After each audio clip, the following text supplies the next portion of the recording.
Since getting the Leica Q2, I was thinking to myself that now I'm going to postpone. I'm not going to get any new gear or equipment, at least nothing that's photo or film related. And yet here I am trying out the DJI Osmo Pocket 3. So where did I go wrong? And considering all of the gear that I do have, why did I get this?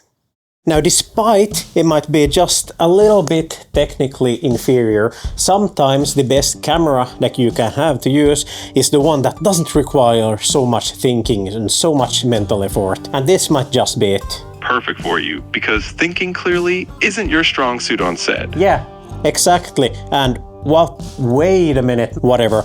This video is about the DJI Osmo Pocket 3, and while it's called Pocket, it still packs a whole lot more than just portability up its sleeve. But first, let's roll the intro.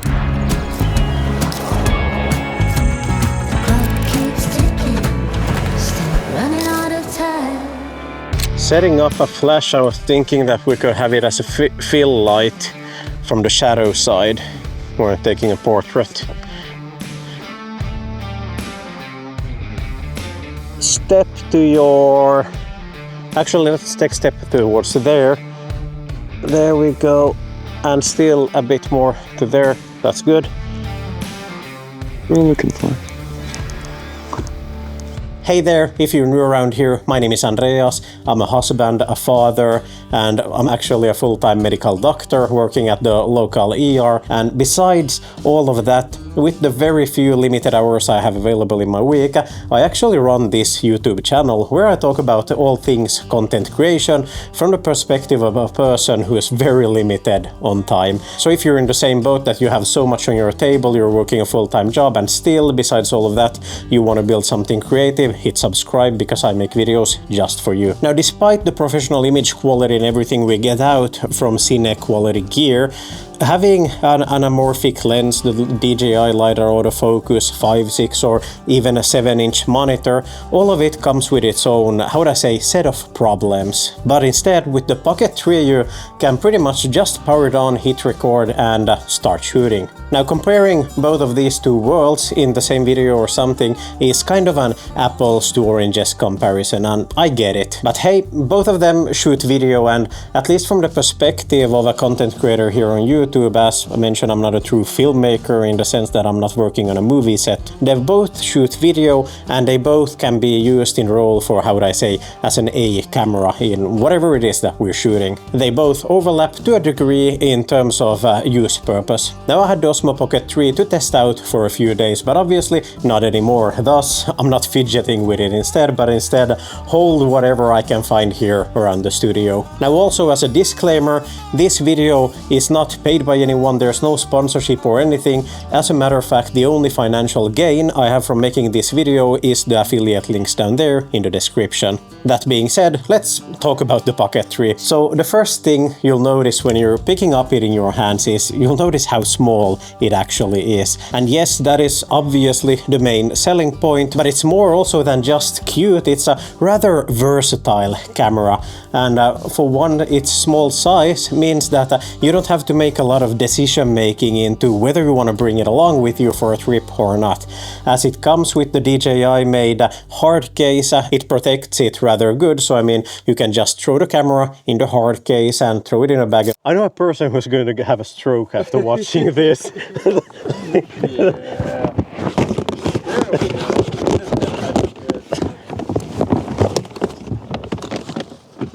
That's nicely packed. Thank you.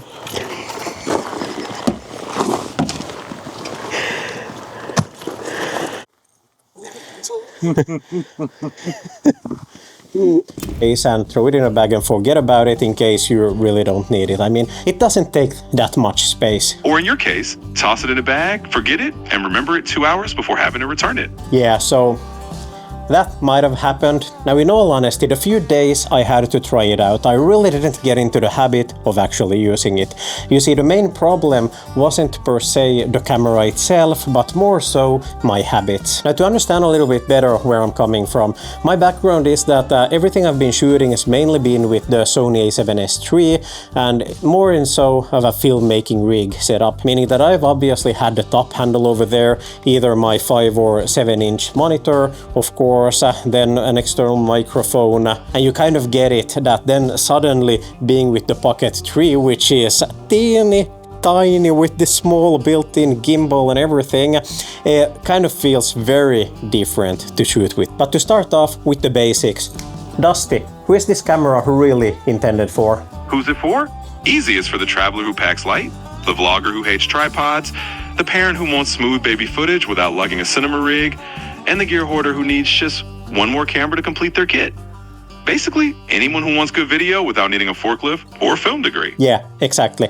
I probably couldn't have said that better myself. So this probably won't be your A camera then for a client video projects nor cinematic B-rolls or anything, but anything besides that, your travel vlogs, even for real estate filmmaking and also car filmmaking where you'll be putting it up to the Hydro Alien, the arms that you'll attach on your car and everything, that's where this camera truly shines in its versatility.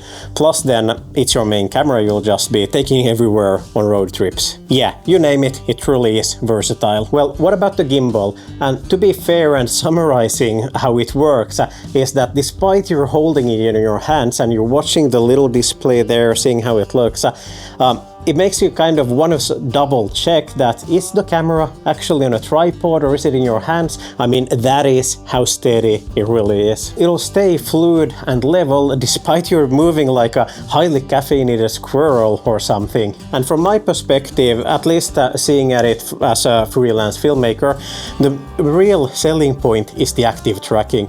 What it enables you to do is to put the camera on a table, then just take out your smartphone, select yourself there that, hey, I want to track this guy.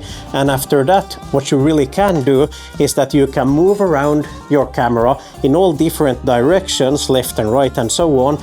And the Pocket 3 will continue following you, and especially if you're a solo creator, that enables you to do so much more dynamic shots when the camera can follow you around and it's not like just fixed on a tripod. I took the camera out for a walk and unsurprisingly when I looked up at the footage on the computer, it all looked great. And the real thing is that the image quality, it is impressive. As with the camera, we're talking about a 1-inch CMOS sensor. Now, if that doesn't say you anything, well, this might.